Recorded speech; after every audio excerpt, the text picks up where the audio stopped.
Okay, hello everyone, and welcome to this video, which is not really a review video, but there are some questions with regards to the Skypiea arc that some of my patrons asked me that I think are really good questions that I would love to address. I was initially planning on doing a Skypiea arc review. Since about halfway through the arc I stopped doing review videos. I was still making notes. The link to my notes can be found in like most of my videos for the Skypiea arc, but I stopped doing reviews and I explained why in a video called Final Thoughts on Wiper.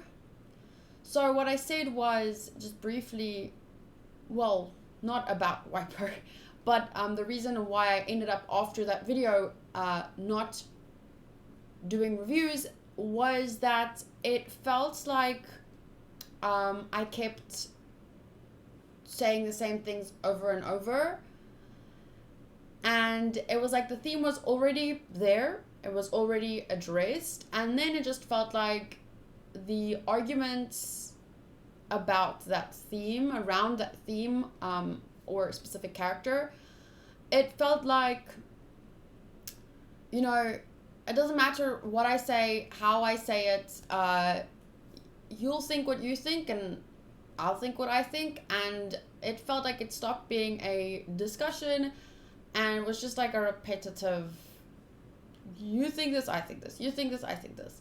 Lots of people obviously felt the same way as me. Some understood my reaction even if they didn't feel the same, and others they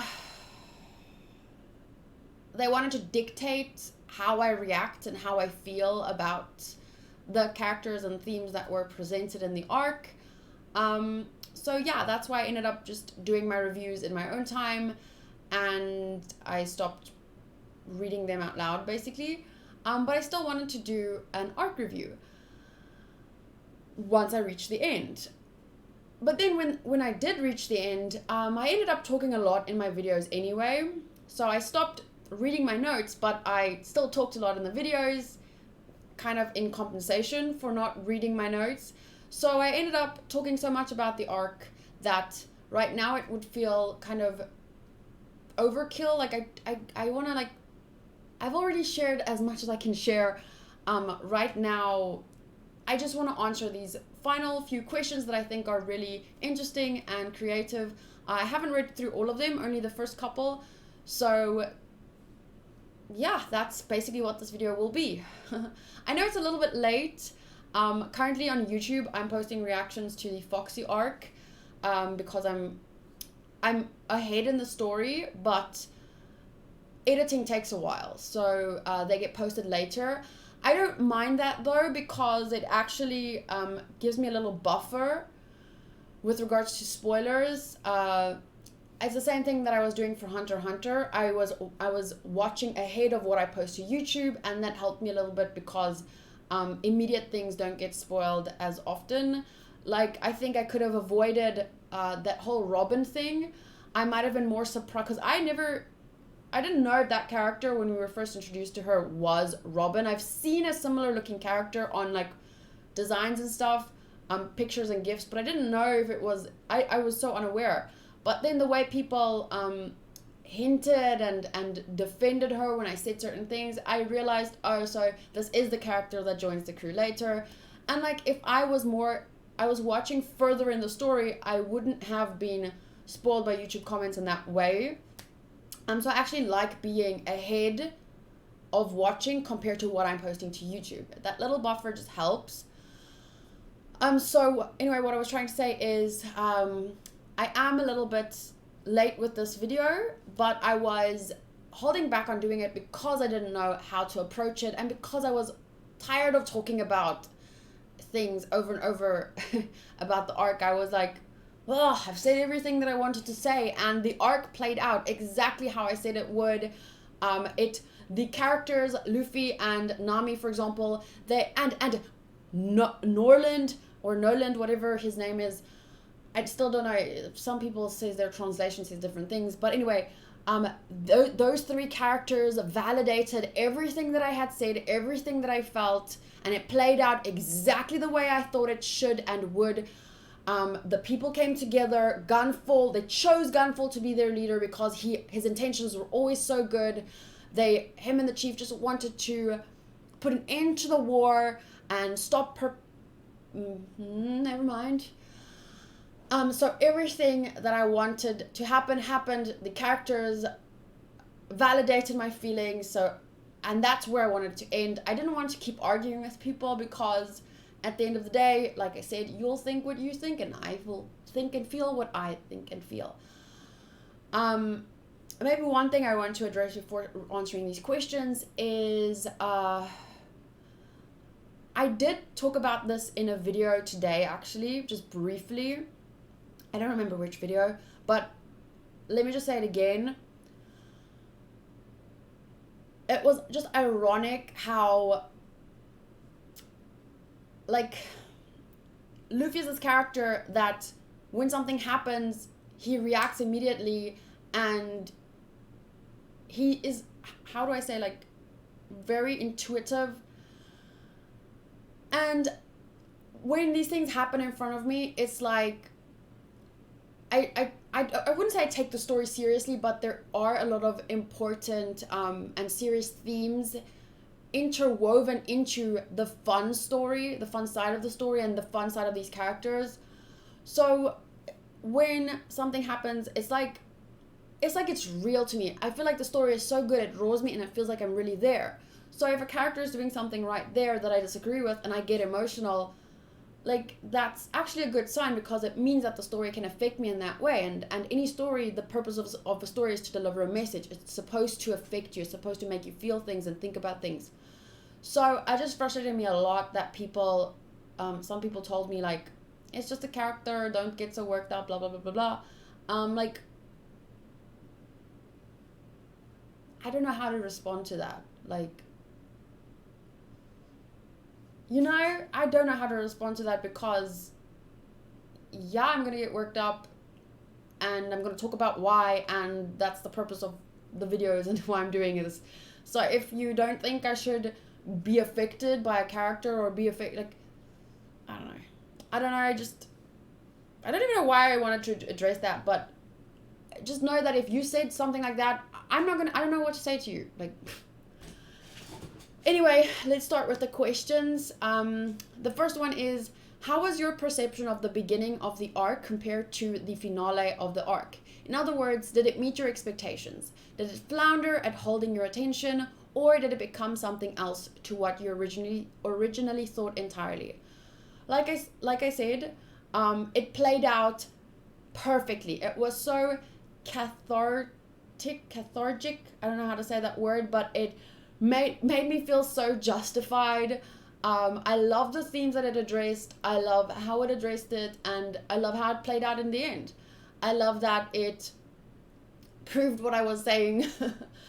Even though I understand that people will argue and say, oh, blah, blah, blah, blah, blah. But I really feel that in the end, it turned out how it would have turned out. Earlier, had some people not perpetuated the war, but I'm so happy that in the end that everyone did come together and that the common enemy was defeated by Luffy. That was so justifying, especially because of certain characters trying to kill them immediately without talking to them even. And then Luffy was the one that ended up being cheered for by that character himself. If he had succeeded in killing him, I wonder how things would have played out. But anyway, I love how it played out. Did it flounder in keeping my attention? No. It was definitely a slower paced. Well, I don't think it was that much slower paced than Arabasta, to be honest. I actually don't know how many episodes of the two are. like, are they similar in length? But it didn't feel any more stretched out to me than Arabasta or anything. But it was slow paced. I can admit to that. I love slow pacing though when they utilize something like comedy to keep me entertained. So this was one of the funniest. This arc was one of the funny. If this arc was an anime on its own, it was one of the funniest animes that I have ever. One of the funniest anime or animes? Anime. One of the funniest anime I have ever seen. Like, I have never laughed so much and so consistently, loudly, whatever. So that is how it kept me interested and kept me entertained despite it being slower paced. Did it become something else to what you originally thought entirely? One character that I was really surprised by that did turn out differently than what I even thought they were possible of being as a character was Konis. She turned out so badass, so awesome. I wouldn't say that the arc turned out entirely, like, it's not predictable. I'm not saying, oh, it turned out exactly how I knew it would. Like, it's not in a predictable way. It's just that with regards to the themes that it set up, the resolution was perfect, and I was hoping for that. I knew that. Okay, but how do I say this without sounding like self-righteous? I just knew that with that specific character, that was how things should have ended up, and it did. So, yeah. Many people view this arc as the least entertaining arc. Do you agree with that? Clearly not. Whether or not you agree, disagree, what were some of the things you did not find enjoyable? Okay, so to me, this arc was really entertaining in terms of comedy. It was so funny, but the story was also so good. And there were a lot of similarities with the previous arc, which was the Arabasta arc. I'm counting the Skypiea Jaya arc as kind of like one because they do link. But anyway, so there was a lot of similarities with the Skypiea and Arabasta arc with regards to the setup and the characters. It's like King Cobra and Gunfall, they were being viewed as bad by a certain group of people, and it followed kind of a similar formula, but I feel like Oda's intention with that might have been because they're Koza and Wiper, for example, are also very similar characters. The chief that had faith in Gunfall and that wanted to negotiate peace with him, for example, made me think of Koza's father, Toto Jisan, because Toto had faith in the king and told Koza, don't fight, this rebel story, have faith in the king. They knew him when they were really young, they knew him as a person, not just as a king. And this young rebel that just wanted to fight for the sake of fighting, it to me, there were so many similarities, and I feel, I could be wrong, but I feel like Oda's intention with that is, these are things that happen whether you're on the ground or in the fucking sky. These are situations that happen, these wars that end up because of misunderstandings. They happen in our daily lives. They happen on land, in the sky. It doesn't matter what community, what society we're part of. Because of these misunderstandings, because of people who instead of wanting to sit and negotiate peace and talk about things and have those discussions, they end up resorting to violence, and that's how things end up. And I think it was so smart to have these two arcs follow on each other so closely, because of that thing, that whether on land or whether you're in the sky, the issues of society, the issues amongst people remain the same, and they can be solved through proper communication. Because at the end of the day, that's how both issues could have been solved. Cobra could have talked. Cobra could have been they could have talked somehow, groups of people, the more people that talk and be open about things, it's just that is truly the only way. Any kind of differences, religious differences, everything needs to be solved through discussion. Because the moment you just say, you're wrong, I'm right, this is my religion and everyone else is wrong, so it's my way or the highway, it's either you agree with me or you die, like that kind of stuff, it's so frustrating. And I love that these two arcs show how even if people live in the fucking sky, people are people, and if you don't talk, if you don't communicate, things are going to end up that way. It's going to come to war, and that's such a terrible thing. It never needs to come to war. I'm talking about what I like about the arc, not what I did not find enjoyable. How did I get from this question to this answer? I don't know. What were some of the things you did not find enjoyable? I did not find enjoyable, I guess,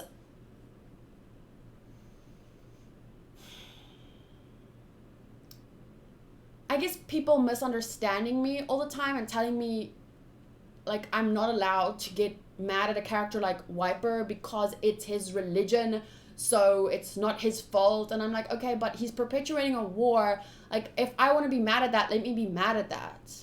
Like, that, I guess that was bothersome. Like, people that keep telling me how I should react to him, and I was like, no, I'm not. Like, I think people got mad at me because they wanted me to pity him more and feel sorry for him and understand him. And I'm just like, I'm sorry, but he's perpetuating a war that they could have sat down and talked about it, become one community like they did in the end. And yet, because he was so stubborn, like, I never said, oh, he needs to be put to death for not wanting to discuss peace. Like, no, I could understand his anger without, condoning it, you know? Like, you can understand anger up to a point until it becomes detrimental to other people. Like, that war was perpetuated because the chief and Gunful couldn't sit down and talk because he was there saying, like, bitch, you can't, I won't yield a foot, blah, blah, blah, pumpkins, bitch, blah, blah. Like, he was so fucking, like that. Like, oh, it was so maddening. I was like, just fucking sit down and talk to the guy. Be afraid. And then people were like, oh, but you don't understand because what happened to his people. Excuse me, the chief is also this, like, the same people as Kozar. If he could sit down and talk, like, shouldn't he just listen to the chief? But no, okay. I guess, that kind of, just people telling me how to react, that frustrated me. Like, if you don't feel the same way, that's fine, but don't try and dictate my thoughts and reactions just because you don't agree with them. And I know that there are people that disagreed with me that didn't try to tell me, oh, but you're not allowed to feel that way because... And it's so ironic because they want to understand and condone the way they want to understand and condone the way Wiper feels and reacts, even though his actions are perpetuating war, but they don't want to understand and condone the way I react, even though I'm not saying kill him. I'm just fucking getting frustrated and asking him to sit down and listen. But no, I'm the problem, not Wiper. Oh. It was just ironic, and it was frustrating to have to, like, defend my thoughts the whole time. So I guess that was the least enjoyable part. Even a manga has editors. Let's say Oda Sensei called you up on the phone one day and asked you for your input way back in 2002 when Skypiea was being written. Oda throws his ideas at you, which are based on the Skypiea we know today. Do you keep everything exactly as it occurred? I.e., do you switch things around? Do you cut certain sequences entirely? Do you suggest different characters or delete ones altogether? What is it you would personally tell Oda he should and shouldn't do? That is an impossible question. I would never know. I do not feel like I have the right to anything. Nope. I would be like, dude, you do you. Fucking amazing. Everything. Loved it. Okay, so I guess I can't answer this because I watched the anime and I didn't read the manga, this part in the manga yet, so I don't know what exactly was Oda, what exactly wasn't. It's difficult to say what I would cut and stuff because I didn't read the manga, so I don't know what exactly, how did Oda put things, the anime changes things around, so, but honestly, at this point in time, I just have too much respect for Oda. I would be like, perfect, great. Just, even if I get frustrated with a character, that's great, because some characters are meant to frustrate you. If you love and like all characters, then what's the point? Like, in what anime was it that someone said, oh, it was in Monogatari, the Monogatari series. If you like and accept everything, and you don't have any preferences, like if you don't, if like for food, if you can't say, oh, I like chocolate but I dislike jelly beans, like if you don't have any preferences, like how did it, I don't remember how it phrased that, but it basically, what it's saying is preferences, disliking, liking, it's part of being human, you know. And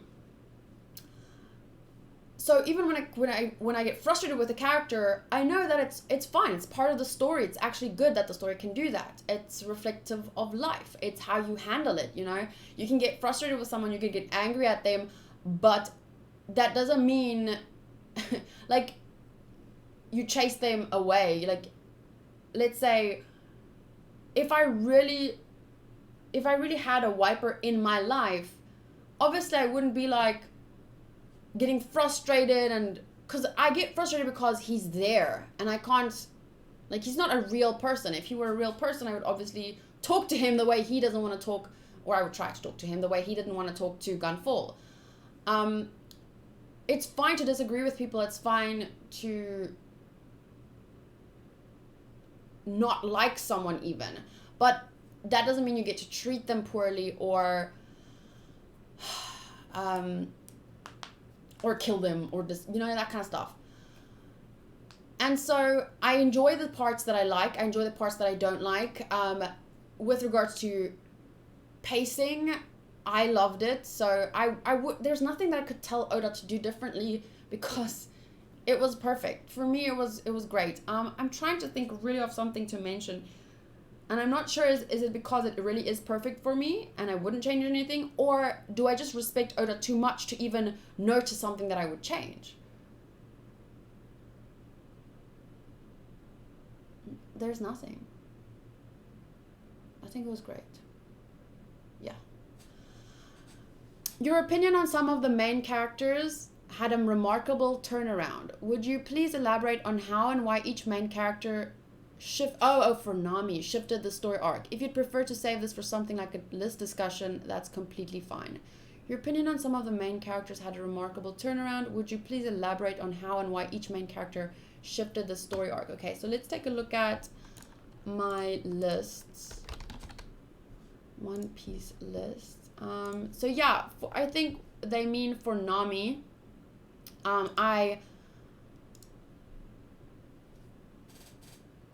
I started really seeing the best side of her in this arc. I knew, obviously, for a while now, she's been part of the crew. She's loved them in their own way, in her own way. And, how do I say? But in this arc, it really hit home for me. First, it was about her voicing my thoughts, and I was like, yes, girl, preach. And also the comedy surrounding her was really funny, and that because usually when it's comedy and Nami, it's her hitting one of them and getting angry. Like, that was most of her comedy was centered around that, and it was like, I mean, I'm sure lots of people find that funny, but it's like not for everyone. That kind of humor isn't for everyone. So I never really found her that funny. But in this arc, the humor surrounding her was stretched a bit. Like, she kept falling and needing to be saved, and her facial expressions were so funny, and like she was drinking with the wolves, and there was more comedy around her and different. So that made me shift a little from the punching again is supposed to be funny. So that's one thing. Because I generally don't mind it, but it just with her was always that was her punchline, literally. So the comedy with her changed, and that opened me up to her character a bit more. And then she like voiced my feelings, and I felt so justified, and I was like, yeah, testify, girl. And that made me like, okay, I put her above Robin after that, because with Robin I've said this before, I immediately clicked with Robin because she made me think of like an older sister figure. The girl who introduced me to anime when I was younger, she used to babysit me. She gave me that same vibe. So I immediately had this familial feel. I resonated with her character. It felt like she's this older sister type, and she made me think of this person that I really knew in real life. And that's why I just immediately loved her. Well, not immediately, but I mean from the moment she joined the crew after Arabasta, when we got to know her a little bit as Robin, you know, and not Miss All Sunday. Then I really resonated with her. And but then after that moment, I think it was in the snake's stomach when Isa wanted to kill Gunfall, and the stuff Nami said after that, then she was like, boom, okay, you're now above Robin. So yeah, that changed it. And then also seeing she had so many great moments when she gave that whole speech about what's the point of, she has so much that she wants to do, but what's the point of doing it if she couldn't do it with the ones that she loved. And moments like that just really made me feel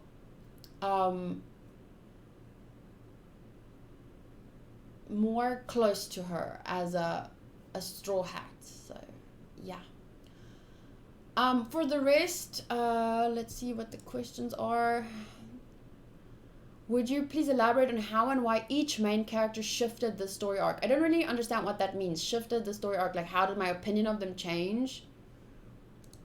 I think my Nami was the big shift. The other characters were more or less like Luffy and Zoro. I still can't really choose a favorite between the two. For me, they're pretty equal after this arc. It's always like Zoro, Luffy, but Luffy had obviously the more standout moments in the arc.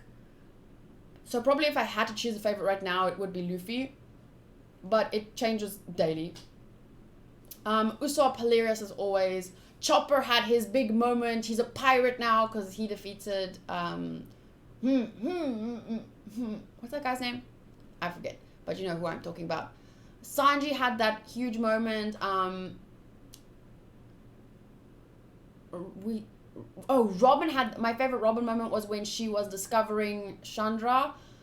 Like that, it was a long episode mostly about it's so slow, it's so beautiful when she like, you remember what episode I'm talking about, right? That was like my favorite Robin moment. I found that such a beautiful episode. So yeah.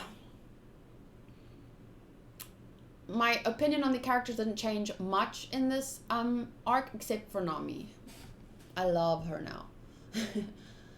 Okay, so the next question is, how about some fortune telling? What do you think is next for the group as a whole on their adventure? If you don't want to answer to keep it a surprise or to yourself, I'd be 100% okay with that. One of the things I think Oda takes pride in is not giving away the magic trick until you learn how he pulled the rabbit out of his hat. So one thing I'm really looking forward to is Robin's past. We know Nami's past. We know a little bit at least about Luffy, Sanji, Zoro. We got a big Nami's past arc. We got a big Chopper's past arc. With Luffy, Zoro, and Usopp and Sanji, we just got a peek into a piece of their past, I would say. But Robin, we know almost nothing about. So I'm really looking forward to learn more about her in the future. I already started watching... Today I started watching I watched 227 and 228, so it's the start of the next arc, so I don't really want to do a lot of predictions because I'm probably just going to mention stuff from these episodes, but okay, I will. We saw how not strong they, like Luffy versus that guy, oh, spoiler alert if you haven't watched up to 228, is his name Aokiji? Let me just see here, I wrote it down here. Aokiji. So we saw before, like Zoro versus Mihawk, we saw the power difference between them and people from the Grand Line. But with Luffy, it was even a bigger gap. Like, I think. No, I wouldn't really say it was a bigger gap because Mihawk didn't take Zoro even seriously. He used a little knife to kind of toy with him at first. Whereas this Aokiji guy, Aokiji, he went in for the kill. Well, not literally the kill, but he went in for the kill from the get-go. So I wouldn't necessarily, I can't say if he's stronger than Mihawk, but now I'm wondering, like, I think the power system in One Piece and the types of I get so excited when I think about he had ice powers. Oh my god, it's so cool. So I look forward to more of that. But yeah, predictions about what's to come, I can't tell you. I don't know. Like, I'm just here for the adventure. Luffy's gonna find the One Piece one day. He's gonna become the Pirate King. Nami's gonna draw that world map. Zoro's gonna become the best swordsman. Sanji's going to find all blue. Chopper's going to become a better doctor. Usopp's gonna become braver. So we're gonna see him have to face a lot of difficult situations, I'm sure. What else? Robin's gonna figure out the fucking world history. Like, what is this lost history? There's so much to the story. It's insane. And the characters. Oh my god, I'm so excited for all the different characters. I just met this Kiji guy today and he was like so cool. And I'm like, so cool. Like that, you can't not make that joke. I hope that every reactor ever that you've watched them meeting this guy, they had to make the pun. Oh my god, he's so cool. No, but really, he's really cool. I really like him. There's so much mystery. Like, I want to know these characters' pasts, even the ones we've seen a little bit of their past, but like, we know minimal of Luffy's past. Who's his grandfather that this Aokiji guy knows? Why is he so scared of his grandfather? Is Usopp ever gonna meet his father? Is Nami, like, what's Nami's maps gonna look like? What is this world history? What poneglyphs? Why could Roger use the poneglyph language?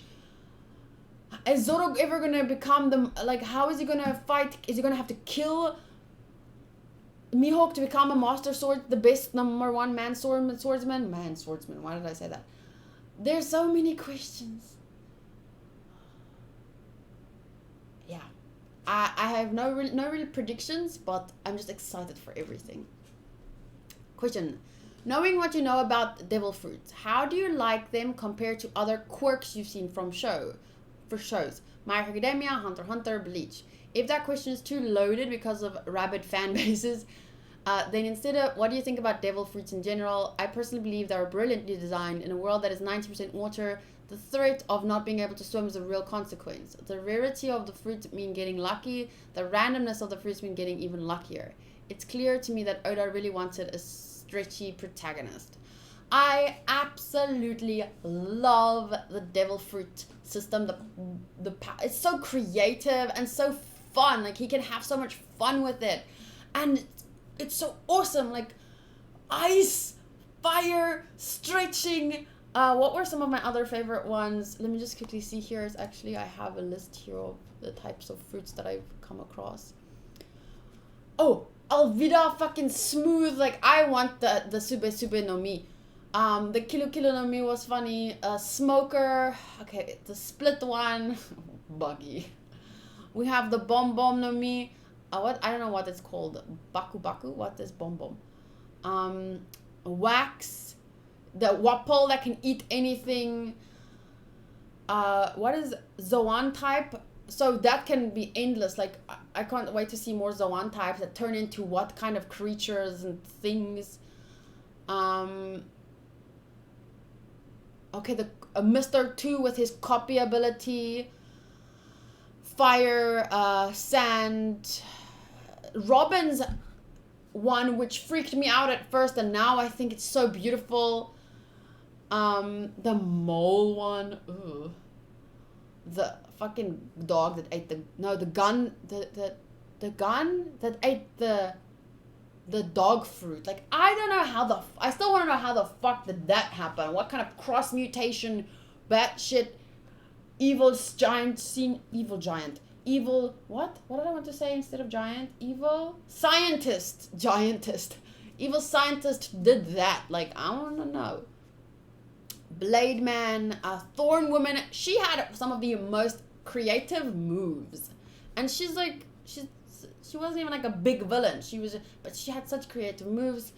We had the Falcon, the Jackal, that one, with the cage fruit. Like, I still want to understand that. Springman, and now we have the Ice Guy. So, man, it's so creative. I love it. And yes, the fact that they can't swim, and this is a show about piracy, like, that is an actual consequence. So I find it so creative. I think it's so innovative and creative and fun. How does it measure with other shows and their powers? I think it's probably my favorite. I can't think of... Let me take a look at other shows that I've... Let's see here. Okay, that's planning. Okay, a certain magical index also... I love those... What do I say? What do I call it? A power system? Quirks. My Hero Academia, that's the My Hero Academia word, quirks, but a certain magical index is really interesting to me, and probably the only one that would rival Devil Fruits for me. Let's see what else there is in terms of powers.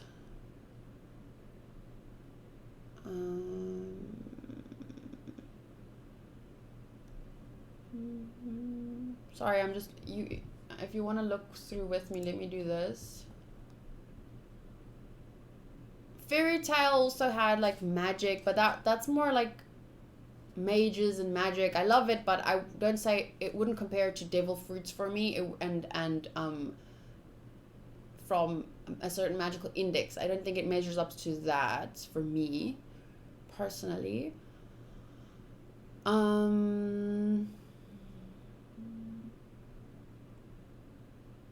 My Hero Academia, also awesome, but doesn't measure up to those two.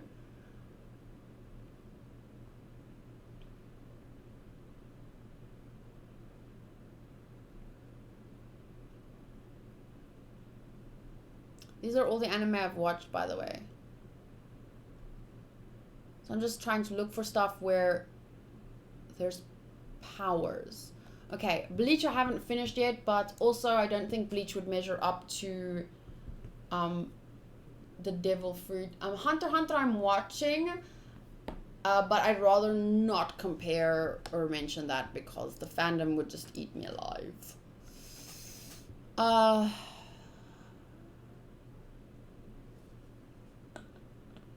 Yeah, I think it's for me, it's fun. It's the most fun thing ever. I want to dream up characters with different Devil Fruit powers all day long, but I don't, but I wish I could. I still want to choose, like, if I were in the One Piece world, like, what kind of Devil Fruit power would I have? Would I even be a character with Devil Fruit powers? I feel like would I? I don't know. And if so, which power? Like, I'd have to sit and think about it. How is reading the manga affecting the way you view the anime so far? Has it changed the way you view some scenes or changed your experience in some way? Not at all. Not at all. like, I watch the anime as if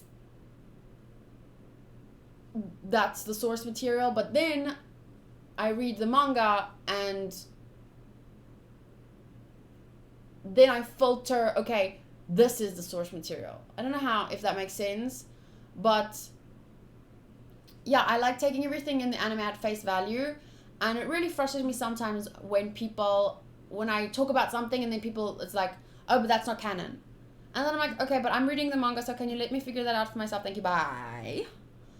So it really can sometimes frustrate me because I want to find out for myself, when I read the manga, and everyone knows that I am reading the manga. So yeah, I prefer if people don't point out to me what is canon and what isn't, because I think it would be fun to see me like read it and then realize, oh, but I thought this and this and this. I think it would be fun. It would be part of the reaction. But as I've said, I think one of my patrons asked recently, like, if I've paused it in the manga and I still didn't notice something, could they then point it out or whatever? And yeah, as long as it's not a spoiler, like for something that happens later, like, then yeah, you know what I'm trying to say? So back to the question. No, reading the manga has not affected me watching the anime in any way. But while reading the manga, I like to revisit some of the scenes in the anime and see it come to life again, especially with regards to fights. Because I think that's the most difficult part for me when I'm reading the manga, is because I compare it to the anime then, the fights. Because in a fight, for some, I mean, you can't compare. I can't compare because it's movement and sound effects, and as much as I try and make my own sound effects, it is not the same. So yeah, I would say the anime. My viewing of the anime is not affected by the manga in any way, but my reading of the manga is affected by my the fact that I've already watched the anime. I love though that when I read the manga, it is pure source material. So I love the story. I get the story more that way. But when it comes to fights and things, the anime just takes the cake, But with heart and story, the manga is always on top. This is still early in the story, so I was hesitant to ask this, but it's the first question that came to my mind. How has experiencing One Piece changed you, or changed your view of the world or people, or how you approach things in life? I guess it's just made me realize that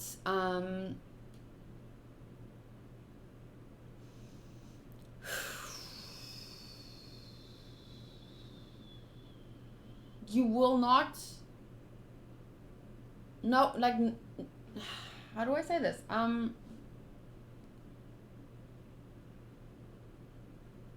It made me realize, like, no matter how much you talk about something, you aren't going to come to an agreement. Not everyone's going to meet you halfway. Like, when I talk about the story, there's going to be people that agree with me and that feel the same way, and it's fun to talk to those people because you feel the same way. And then there's going to be people that don't feel the same way, but they share how they feel in a way that I can stand in their shoes and feel it too. And then there are people that they don't agree with you. They'll tell you why they don't agree with you. They'll explain to you why you're wrong and why they're right. And those are the people that I cannot have a conversation with. And I should stop. Like, I realize, like, those kind of people, there are just people in this world that you're not gonna come to terms with. You're not gonna. I think that it changed my view of how, because I started this channel because I loved talking about anime, and I love talking about the characters, and I love talking about the themes of the stories, and I love talking about anime. and at first it was easy because the channel was small, so I could individually talk to every single person, and I can talk to them for a long time. Like, it's not just one or two comments back and forth. I could have discussions with people. I could tell them, DM me on Twitter, and I would sit on my computer and I can talk to people. And now there's too many people, so I can't have those in-depth discussions with each person. So all I can do is I can try and explain myself in videos and address like if you get a lot of one kind of comment, you address it as a whole, but that doesn't always. So then people interpret what you say from their perspective, and there's this quote, isn't there this quote like, you can't control how people interpret what you say. Like I'm not responsible for what you think I'm saying. Like I'm just responsible for what I say, and if you interpret it in X what way, I can't dictate people. Like I can't. If someone wants to hear this, they'll hear that, you know? And I guess it just, watching One Piece, because the fandom is so big, it was the first, like, okay, well, not the first. Attack on Titan was also quite big. So I didn't learn until I started watching One Piece that these are the people I need to focus on, these are the people that I can talk to, and sometimes there are just some people that you can't. I guess that my approach to people started changing, and I'm still learning, and I'm still changing and adapting. But yeah, but as a person in my daily life, like not just with videos and how I approach the fandom, the One Piece fandom, how did it change me in any way in my real life? I would say it affirms a lot of my beliefs, so I feel like more, like, you know, when you believe something and then you meet someone that believes the same thing, and then you kind of feel like more like at home with that person. Like you feel like you don't have to defend your existence with that person or your beliefs, and I feel like One Piece just, it makes me feel validated so often. So I go out into the world knowing that there's this person, this amazing genius person, Oda, who on some level must believe these things too, because they're coming to the surface in his stories. And I guess that just makes me feel like somehow understood, and it makes me feel more at peace with the world. Like I don't have to go around searching for proof of my beliefs, because not only does my own life prove my beliefs to me, but I can see it coming to life in the story. So it just, I don't know if that answers your question, but that's how One Piece makes me feel, at least.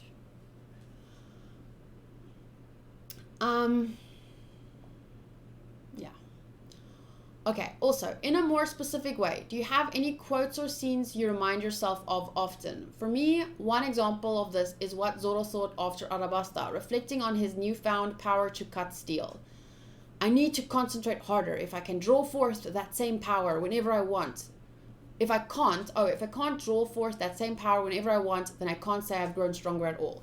So that's a scene that you recall often. For me, it's the very first episode when Luffy says, it's not about possible or impossible, it's what I want to do. That's the thing that I quote most often. It's the very first episode of One Piece. He says it to Kobe, and that episode is the one I think of most. Luffy saying, I'm the man that will become Pirate King. And then Kobe says, Muri, Muri, Muri, Muri, Muri. Like, impossible. No, you can't.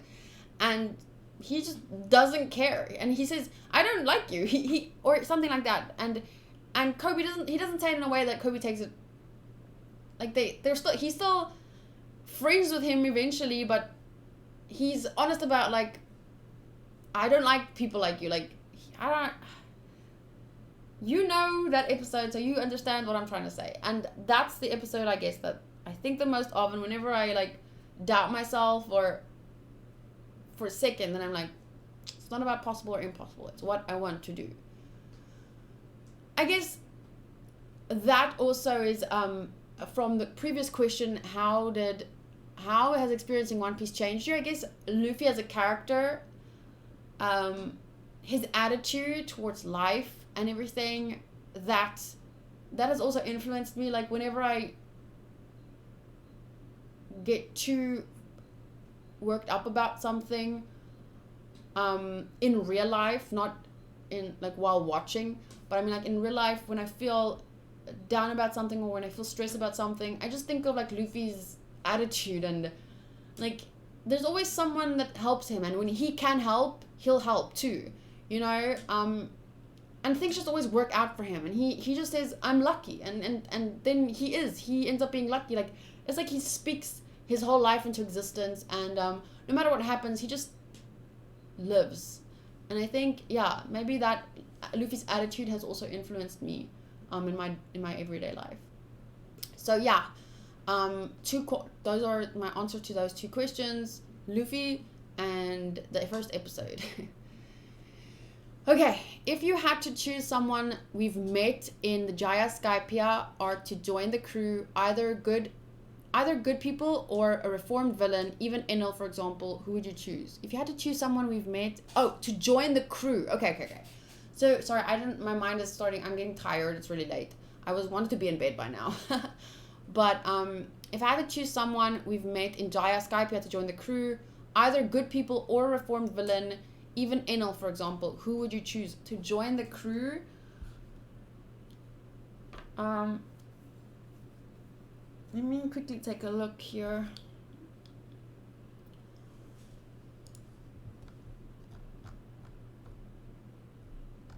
From the Jaya/Skypiea arc, would I choose to join the crew?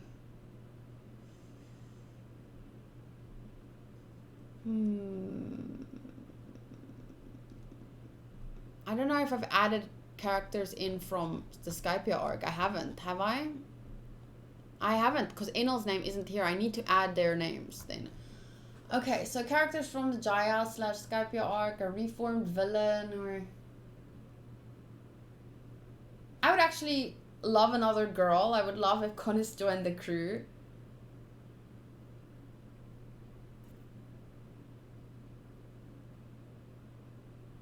Yeah, I guess my answer would be Conis.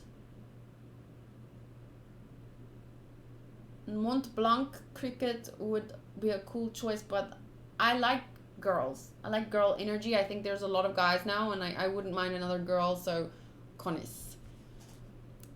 Sorry if that's a bit of a boring answer. Okay, so those are all the questions. I just made a couple of notes, unanswered questions from this arc and other thoughts to discuss. I won't discuss them a lot now because, like I said, I just wanted this video to be short and sweet, answering questions, talking about a bit of stuff.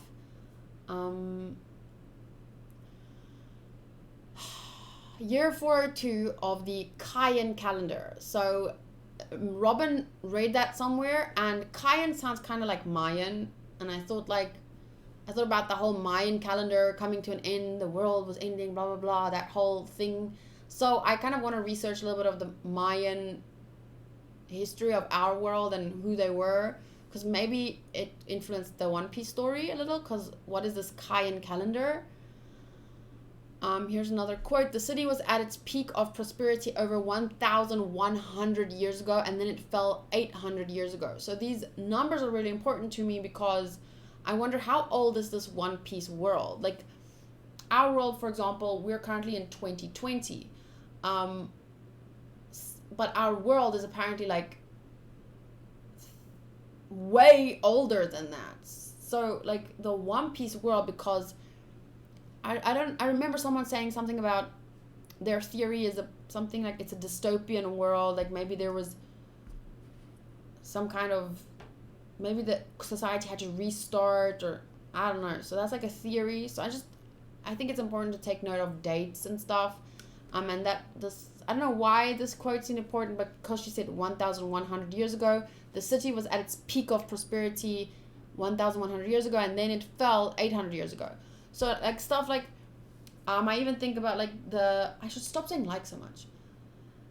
Some societies in the world were more advanced at different times, but maybe those societies at some point fell for some reason, and like I think it kind of links to this whole Kayan calendar. So maybe they were, that's what I said. I just want to research this, the Mayans of our time, like who were they, what even is a Mayan calendar, because I don't know shit about that, because it just feels like there's something there for me to take note of. Okay, what is the fairy Varth? At the end we saw it was the moon. He was flying towards the moon. And will we ever see Enel again? I hope so. I think he was a great villain.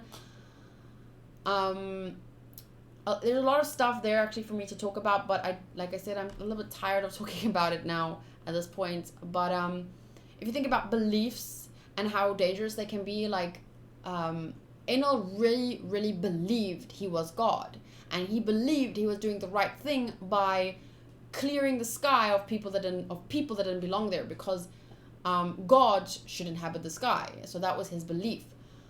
And people were saying, well, no, it's not the same, because, like, for example, how they used to sacrifice people, and because that's what they believed, and you can't blame them for that. You can't. I know that. You can't. I even said so in the video, like, if that's the way they've lived up to, then they can't do that. But my only issue was ever, like, when Mont Blanc came there and he said, no, listen to me, this isn't right. All they needed to do, all I wanted them to do was listen. Like the chief said, okay, if you're talking, we're giving you 24 hours or whatever, we're giving you an opportunity to show us that you're speaking the truth and that we don't need to kill this girl and blah, blah, blah, blah. So, like, if people aren't willing, if a religion isn't willing to, or people of any faith, if they're not willing to listen, if they're always so right that they, like, to me, that it's so dangerous. If you have to be right, it's so dangerous, because usually, I mean, it doesn't, if people believe something, that's fine. But if it's at the cost of another person's life, that's when it becomes dangerous. Like, and if they don't listen, but the chief listened.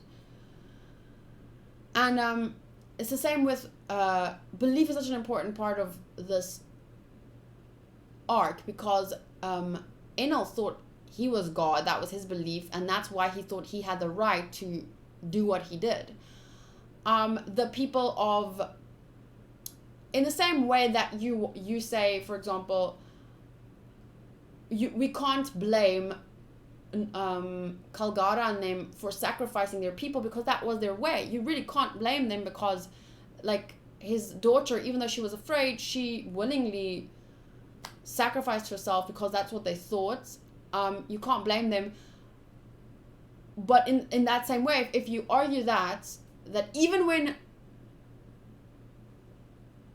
Mont Blanc, Norland, when he came there and he talked to them, if they couldn't listen to him and we need to, just accept their beliefs because it's their religion, despite him being there to show them differently, if that's fine, then, like, when they were blasted into the sky and the Skypians then, who was not Gunfall, someone I think didn't watch the end of the fucking arc because they said, oh, it was Gunfall. Like, that was not Gunfall.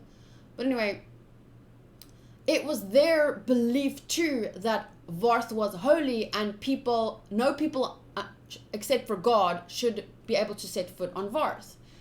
And that was their religion. So them then chasing off the Shandians also was their religion. Can we blame them then? Like, that's where it becomes this, I don't know if you should call it a slippery slope or whatever, but we can't say something's okay because it's someone's religion. We can say, yes, they didn't know better, but that doesn't mean, like, they should be allowed to do it.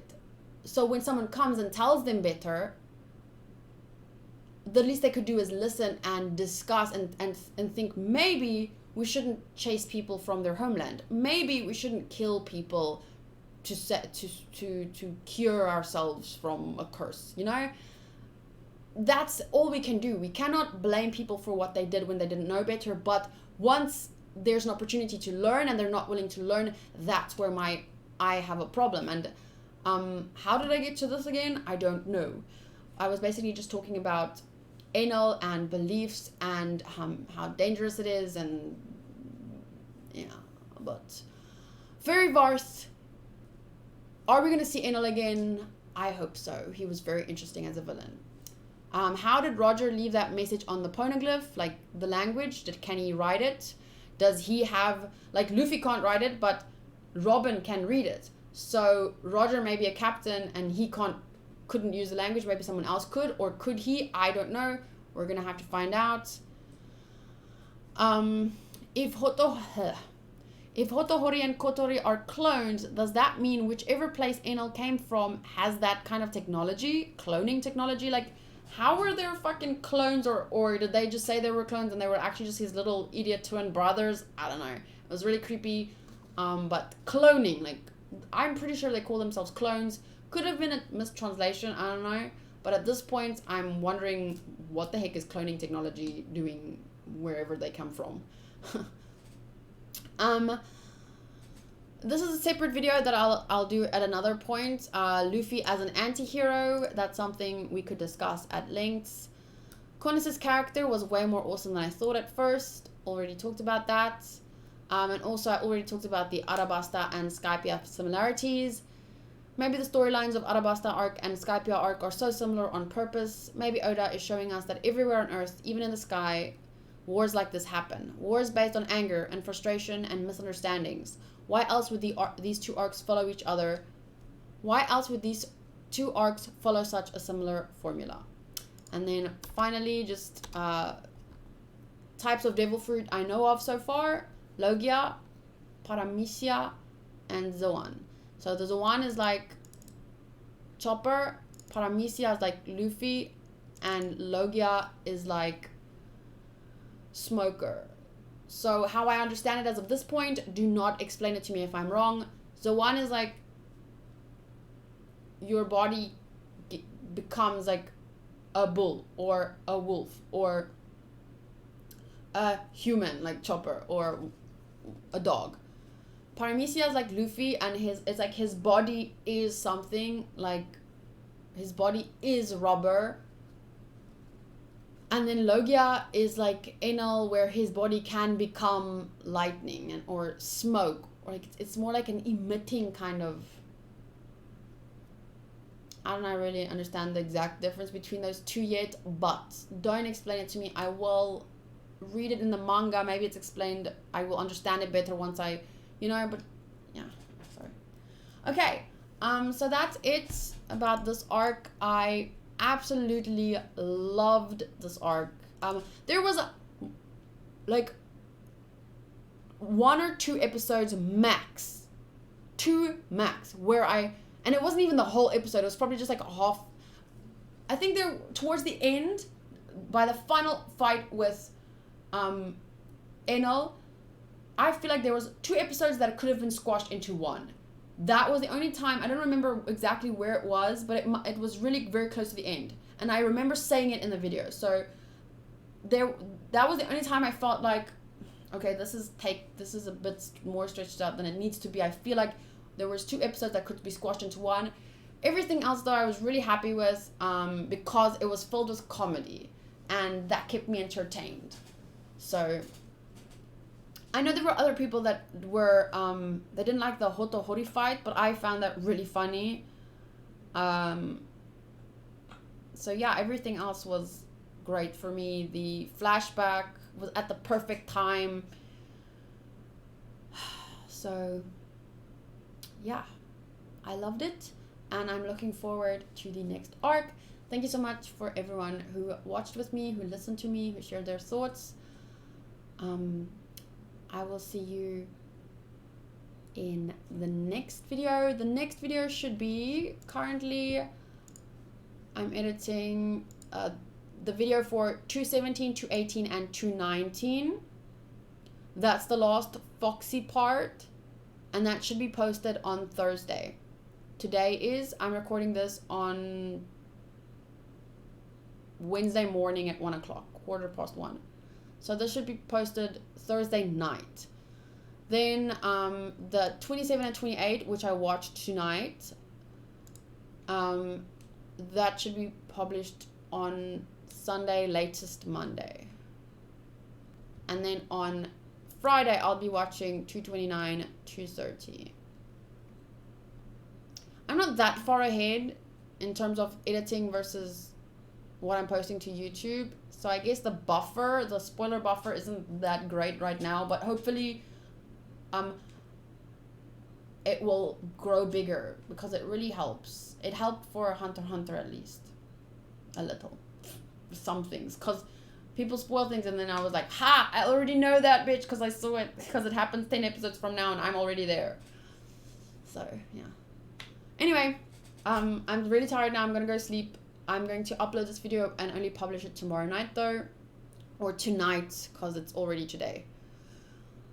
I hope that you enjoyed listening, and I look forward to hearing your thoughts or your answers to some of these questions. If you have questions, you can ask them, as long as they're not hints at anything that I missed that's coming in the future or something like that. If you want to ask questions, you can ask, but I would love to hear your answers to some of these questions that were asked by my patrons. Thank you to my patrons who gave the questions. I asked specific patrons to ask questions in this case. I might change up how I do it in the future, but yeah. So yeah, answer questions. I would love to read through your thoughts, and please answer them as if this is where you're at in the story. Okay. Thank you once again. I'll see you next time. Bye.